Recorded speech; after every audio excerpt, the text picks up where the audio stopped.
প্রায় 50 পরিবারের প্রায় 153 ভোটার আজ ভারতীয় জনতা পার্টিতে সামিল হয়। তো আমি এই সভা ছেড়ে আসার সময় মান্ডাইয়ের খুব সম্ভবত গ্রামের নাম উদয় কোবরা।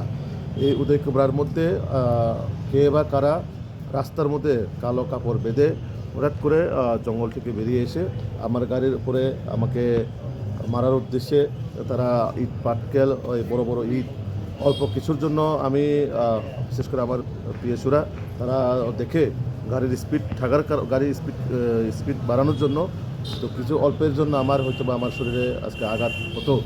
তো এইরকমভাবে আজকে কন্টিনিউ ওইখানে আমাদের জনসভা চলাকালীনও মানে বাজার সভা চলাকালীনও ওইখানেও কিছু লোক ওইখানে গিয়া টুকরা মাথার তারা চেষ্টা করছিল ওইখানে গিয়ে এই সভাকে বানচাল করার জন্য।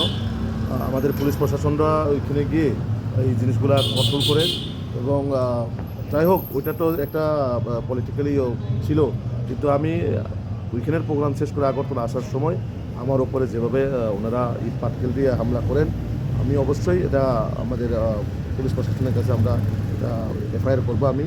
কারণ এইভাবে আমাকে মারার উদ্দেশ্যে যেভাবে তারা হঠাৎ করে জঙ্গল থেকে এসে তারা হামলা চালায়, এটা অত্যন্ত দুঃখজনক যে রাজনৈতিক ময়দানে না পেরে এইভাবে ব্যক্তিগত হামলা করার, আমি অবশ্যই আমাদের অথরিটির কাছে আমরা জানাবো।